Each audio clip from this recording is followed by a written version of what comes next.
Everyone, welcome to the last video, which will do a deep dive into one specific party, which is the deep dive into the PVV. Most likely, we won't do any deep dives in any specific party. If people are interested, we might do a deep dive into right-leaning parties and the left-leaning parties that we haven't discussed so far. So you kind of like understand their standings, how many like seats do they have, what's interesting to know, how they relate to the other parties, what might be good to know about them, and all that kind of stuff. But if you want that, please put it in the comments or just text me via Messenger and let me know. So let's start now with the content of today. What I'm going to talk about is firstly the origins of the PVV. After that, I'll talk about the politics of the PVV. And after that, I'll talk about the current standing. Given that there's a split up of a new party, this will be quite relevant if you're going to talk about politics within the Netherlands. So as you can see here, the PVV is placed conservatively and right-leaning, where it's been mainly the talk about immigration that made him kind of like right and conservative. It's led by Geert Wilders, who is this guy on the slide. And basically, what happened is that this party became really big. It's been big in the elections for a long time. And to kind of like understand the Dutch political system, you kind of do need to know why the PVV is big, what it kind of history is, and what context is within Dutch politics. So let's just start about the PVV and its origins. So Geert Wilders was part of the VVD. And VVD, we already talked about, is just a more center-right leaning party who was basically, and Geert Wilders was basically in this party known as kind of like a hardliner on migration. There's always been kind of this thing. And what then happened is basically there was already tensions because he was becoming more and more hardline on immigration. He made some statements that already create some friction between the VVD and Geert Wilders. And what happened was that in 2004, he was also against the Turkish EU membership, which was not the line that the VVD was holding at the time, which meant that he got expelled as a consequence.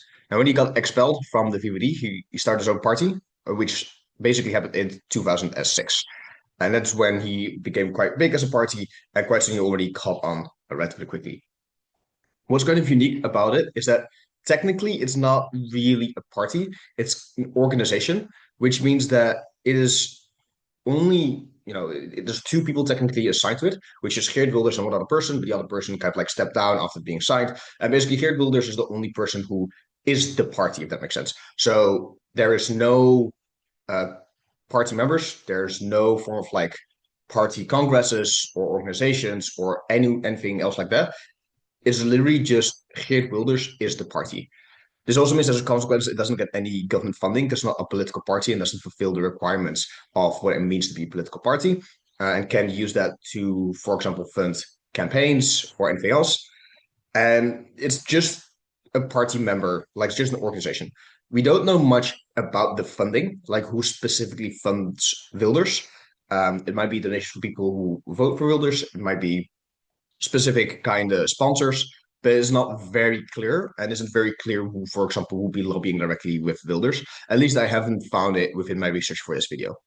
So that's just kind of like to understand. And what this also means is this doesn't mean that Geert Wilders is the only person who you can vote for on the list. It will just be, if you look at your election ballot, it will be Geert Wilders on top. And then underneath that, there will be other people you can vote on. But the thing is, everything gets decided by Geert Wilders. So what are we going to talk about? What's going to be our election campaign? Who is actually going to be minister if we're going to assign ministers, if we're going to be part of the coalition? All that kind of stuff gets decided by Geert Wilders. And there isn't any mechanism within the party for the party members, or technically there are parliamentarians, but people who are on the list and who technically might get voted into parliament to actually have any accountability for Wilders. This is, by the way, you found out because a lot of this got leaked when a party split from Wilders. I basically found out a lot more about what the actual dealings were within the party and how Wilders behaved within the party. Now, what are the policies? So the PVV is just a one issue party, which is about immigration. So it's anti-Islam. It says that it's very conservative. It's bad for women's rights, bad for gay rights, all that kind of stuff. You're generic, more like conservative. We need to protect our culture and values. all that kind of stuff that you've seen before in, for example, Reform UK or the AFD, anything like that. A quite well-known quote that at some point happened, which had a lot of controversy, is "Do we want more or less Moroccans?" Which is something that Wilders said during a political rally, and this kind of led to a lot of discussion and controversy within the Netherlands because this is discrimination and this is illegal. It took a really long time for this actually get prosecuted, and in the end result, it was found that yes, this is discriminatory. But then didn't Wilders didn't get any punishment because it happened within the political arena, and therefore what is allowed to say is basically already going to be wider, and as a consequence, Wilders not really got a punishment for it for these kind of things. But it kind of gives you an image of what Wilders is doing. Wilders is always trying to kind of like find the boundary. This also happened, for example, when Donald Trump was saying that he didn't believe that the election results were correct. Wilders tried to do something similar after that for next election, being like, this is quite suspicious that this has been potentially found. And then there's like an informed, like, not true and basically made up kind of like source and like rumor that trying to spread. And then didn't say like outright the election is not fair, but says it would be good if someone looked at it. And that would be tweeted online. Never got anything. Quite clearly and quite quickly, Wheeler's already stepped down from that opinion. But you can see it in general, which is like, oh, if policies, for example, by the government are put through that are unfair or are not protecting our nation, all that kind of stuff, you should basically step against them and you should, hold your pride and you should protect your culture and all that kind of stuff. But then whenever something happens, like during a protest, the D66 headquarters got like stones thrown into the windows and got got a lot of vandalism. Wilders then back down said like you shouldn't do this and that, which kind of like already shows that this is indeed like the populism that you might expect. It's a bit more far-reaching than just saying we don't like immigrants. It's also kind of inciting this violence, but then stepping down whenever any accountability happens, and this also then leads to a friction, right? So sometimes people say, "Well, you told us this, and now you're telling us this. Like you're telling us we should defend our country, but now you're not standing up for us. This isn't very you of you." And that's kind of like the line that Wilders has been trying to run for a long time. Other things that he's also known for is trying to ban the Quran for similar reasons. So it's a very anti-immigration, but overall is specifically anti-Islam. I think also his wife is actually also Eastern European, which kind of makes it interesting and an interesting parallel with Trump. But it kind of does show that the focus is really on anti-Islam. That any other policy that Wilders has is just quite simple. Whatever is the most popular amongst voters. So the people who normally vote for the PVV are oftentimes poor people who are also lower educated, and people who are, for example, old, elderly, are already on their pensions or almost there. Those are oftentimes voting PVV. Big part of them were people who got disillusioned by the Labour Party, which we already talked about in the last video. So these are the kind of people that Wilders is basically catering to. And it's often seen that every policy that he tries to promote are things like, oh, let's just put more money towards healthcare. Let's just put more money towards education. Oh, you currently need to pay what's called like your own risk for your healthcare, which means that when you get sick, there's like a 500 euros or 350 euros or whatever amount of money it is that you need to pay yourself when you get sick. And after that, it gets covered by insurance. That's kind of like what we call in Dutch directly translated as own risk. And basically saying, we want to immediately scrape that. We immediately want to get rid of this, all that kind of stuff. Even though there are rules and there are reasons why immediately skipping this and like, immediately removing this own risk is not actually possible. Still promises it, and then when it was in coalition, was not able to actually fill his plan and had to do the thing, which is just building it off slowly. And other things that Wilders in general stands for is just low taxes and that kind of stuff. If you also look at a lot of the election campaigns, it's not just anti-immigration, but also in a way it is a genius because they will have, for example, pamphlets or they will have election campaign folders in which like the whole point is just like 2 pages and just a list of everything. So more money to defense, more money for healthcare, all the kinds. So it's quite simple. And I say this is like genius because if you look at all the other election campaigns and all the kind of stuff, they have like whole folders where they tell everything about the plan, all the kind of stuff. But if you read through it, it's just a bit of a slog. And if you are a journalist, then you can immediately say, oh, so this is your policy. Oh, this is your policy, isn't that? And of course, these parties also just have flyers that they focus on. It's just like just a couple of like head points to still catch people's attention. But for Wilders, there is nothing like that. It's just only like the simple folder is the same thing as the election campaign, which is very graspable for people. But also, of course, means that the plans aren't thought through, right? So that there isn't a very clear idea of like how much things would cost, how much they would benefit, how much you would get back in tax returns, all that kind of stuff. All that isn't calculated and doesn't matter because it's just about easy to understand populism. You get more healthcare if you vote for the PVV. You get more protection of your culture and will kick out all those immigrants. That's the thing that the PVV just pushes out.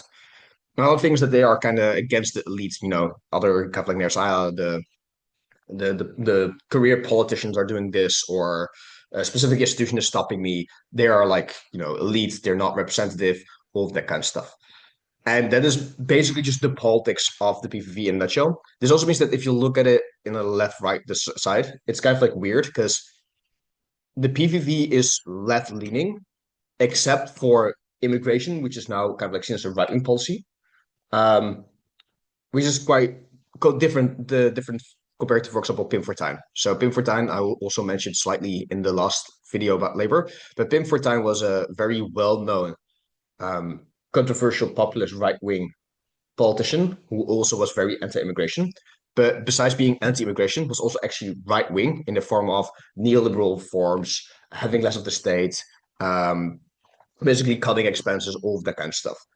But basically, this is just the complete opposite of that. This economically quite left-leaning, and also if you look at any other policy, they're quite progressive. So in sense of gay rights or gay marriage, they are in favor of it. I think euthanasia is a bit more complicated, but they're not very necessarily staunch against it, so they're not that conservative on that sense. And also a lot of the other things about like uh, other policies, they're quite progressive. So it's one of those things where if you look at where they are on the sheet, you would say, are they very conservative? They would make, for example, anti-trans policy and they would make anti-trans rhetoric that they would use within the campaign. But that's just not the case. It's just that they are right-leaning and conservative because the main thing is just immigration. And I think it's one of those things where immigration has just been sufficiently and like enough to mobilize a large group of people and make them angry. That might be the problem that you think needs to be solved in the first place. And they don't really need another policy to distinguish themselves or to go hard on these other things because it's enough. And also, again, the rhetoric in general is like, oh, these Muslims, they are not protecting our women, they're not protecting our gays, all the kind of stuff. So if you've already been focusing on all that policy, then becoming also anti-LGBTQ plus might also become a bit harder and less palatable in that kind of front. That is just me kind of like explaining why I think it is that it hasn't been also conservative on other fronts. But I do want to know that it's just kind of like my analysis based on how I kind of like see this. You might want to do a deep dive if you want to agree or disagree on this, or try to have different viewpoints on this. Now, that's just the politics. Then Geert Wilders, if you look at him, I try to always do kind of like the positive and the negatives of each politician to kind of like see the way you can characterize them. So how do the other people outside of them see them? Do they see them as like too political, like too much like leaders, all that kind of stuff? Whereas do other people maybe see them as intelligent and kind of experience and that kind of stuff? But for Wilders, it's a bit harder because I think especially as debaters, we are, not very liking the PVV anyways. All of the plans are not very thought through. And therefore, most of these things will be kind of like more negative. So if you look at kind of the way that Wilders debates, it's more intense. So it's more about getting the gotcha moments. It isn't like Trump, where sometimes it's a bit rambly and just kind of like trying to get one lines of kind of stuff. I feel like with Wilders, it's more studied and it's a bit more intense. And I also wrote down on the slide wordplay. And I don't mean this in kind of like a jokey, funny kind of thing, but describing things in just a very like illustrative way.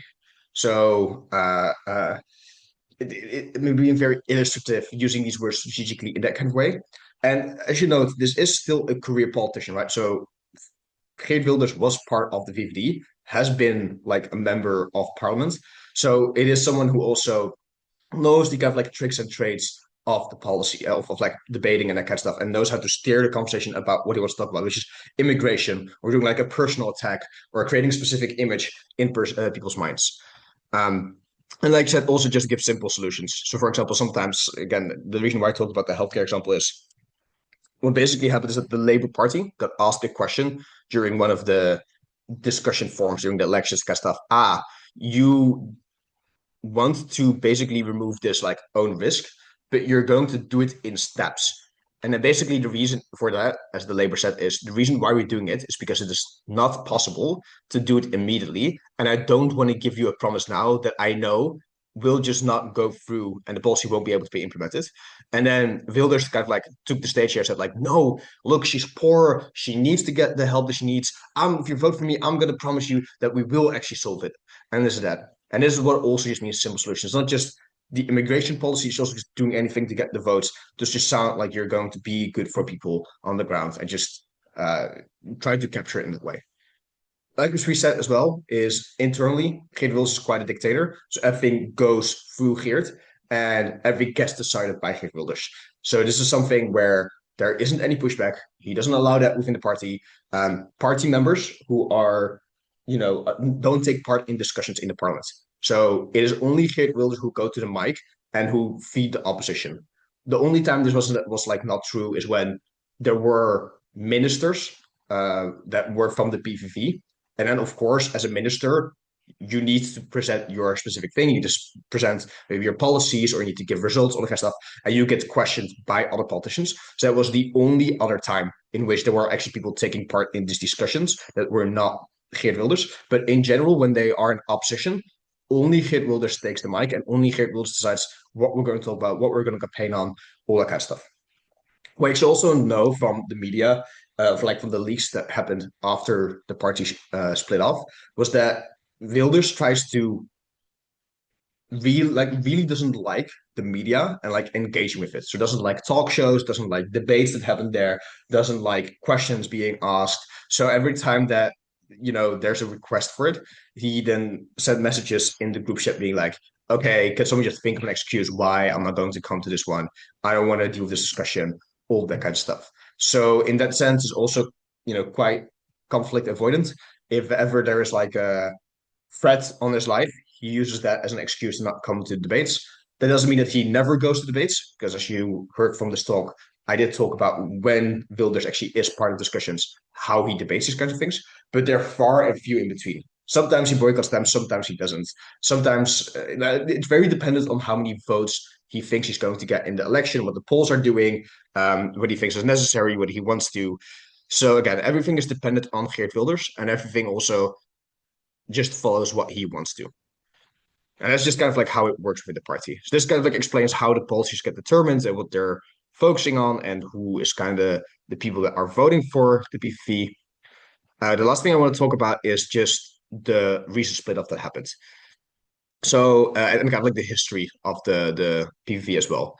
So in 2010 and 2012, the CDA and VVD had what's called a minority coalition, which basically meant that they didn't have enough seats by themselves to then just get any policy pushed through to the second chamber. So what happened was that the PVV said will, in Dutch is called a gedogen coalition, or like basically means that they will support the coalition, which in practice meant that all the points that the PVV wanted to go through, the things that they wanted, got into the coalition accord. But the coalition accord was the accord that was made between the CDA and VVD. So the CDA and VVD had to discuss between each other, what do we want to give up? And also here's the list of things from the PVV that need to be taken into account. However, the PVV did not deliver any ministers and therefore was also not part of any of the policies of like discussing it and all that kind of stuff.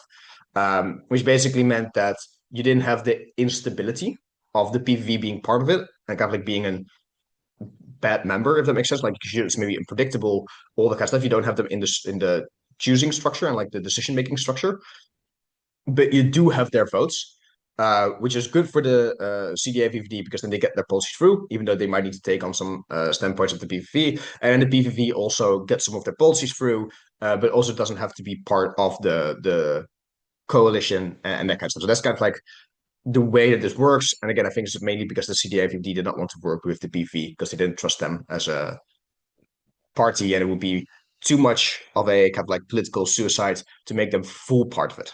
There are also heavy discussions about this around the time. So I know, for example, that the CDA had the largest member congress that ever happened in Dutch politics about whether or not they should go with the government and form like this coalition with the PVV supporting it. And in the end, they voted yes. But it is definitely one of those things which was quite controversial at the time. What then happened is that the PVV, at some point around 2012, stopped supporting the coalition. So according to the kind of like contract that they signed, the PVV was not allowed to pull back from the coalition because otherwise it would be just, the coalition would fall, it wouldn't be good. And the CDA PVD promised they would take the points of the PVV into the coalition accords. But what happened was there was a European Union credit crisis, which basically meant that the Netherlands was spending too much money. And in the budget, because there was a crisis that was happening, they need to make extra cuts. But as I stated, the PVV is quite left leaning. So they have a lot of cuts that they don't want to happen because they kind of platform on just giving a lot of free money to people. And basically, what happens is that there were defense cuts that needed to happen. And the PVV said, no, we don't find it acceptable. We're going to have the cabinet fall. And this is also why the PVD was originally like very, very opposed to ever working with the PVV. Because kind of like to explain it is that they felt like there was a crisis that was happening that they needed to help the country and they needed to create like policy that was able to go through it. And instead of actually helping the PVV just stepped down and just went away and they ran away from the problem and they let them down. And for the PVV, it's one of those things where it was not really a good thing for them because again, not only would it piss off anyone who was like voting for them to basically give up this money, but also they were never part of any ministries or of any discussions about, actually executing the policy because they weren't officially part of the coalition.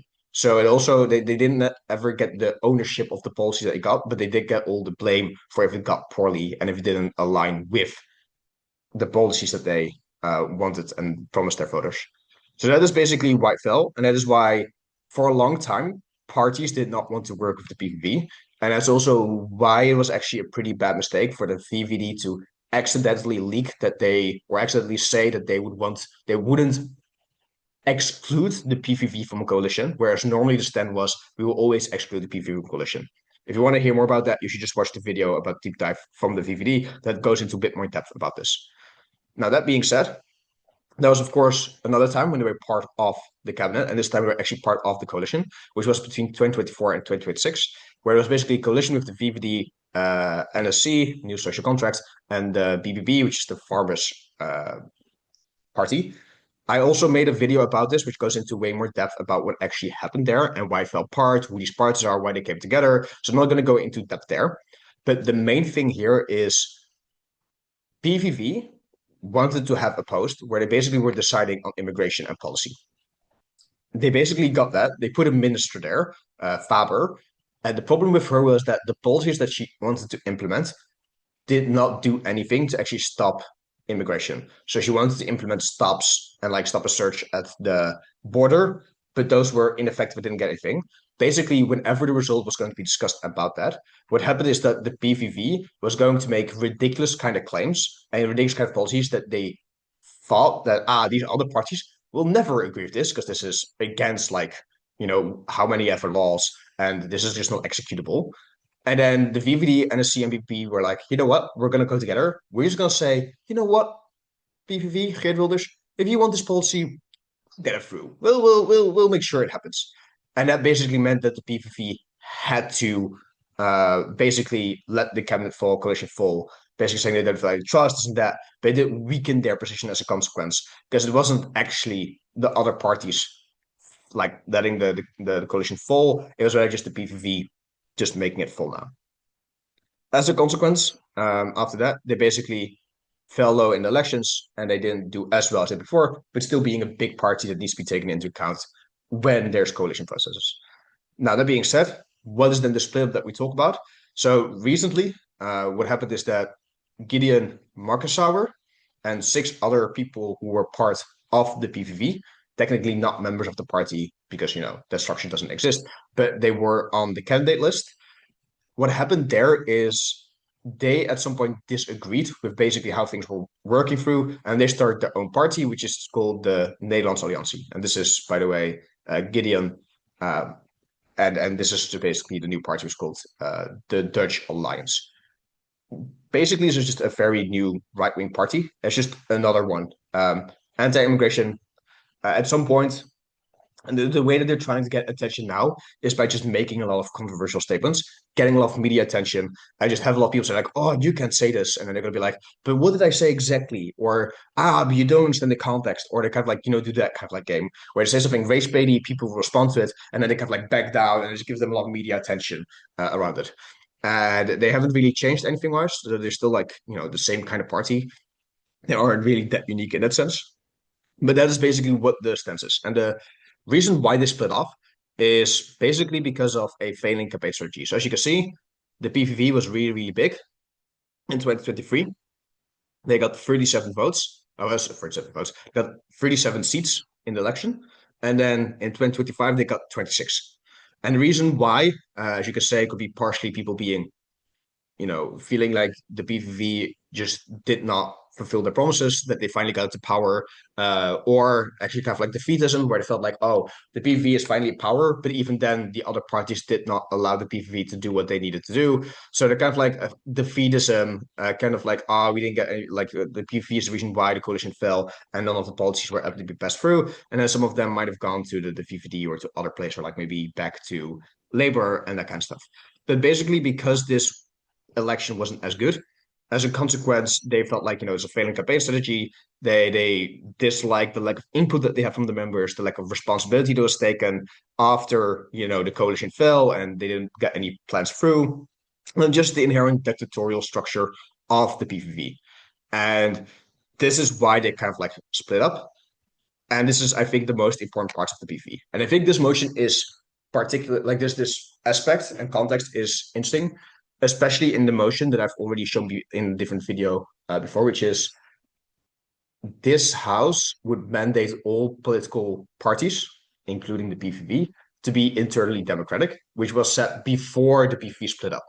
So if you think about it then, I would say, what would actually happen with the PVV if it would be internally democratic? Would it become more consistent? Would it create more fights? Would it create actually like maybe a bit more of a more extreme PVV? Would it make them less extreme? Would it make them more moderate? All of these things I think are quite interesting question that you can have within the debate. And I think, especially with the context that's given now, and also the fact that the party has split up, I think this does show you that at least it's a very interesting concept that does also have consequences, how these parties are structured, how they are working together, and what groups they are consisting of. So yeah, if you have any questions about this, please let me know. Just put it in the comments, and then I'll try to respond there. Okay, good luck, everyone. I'll see you in the next video.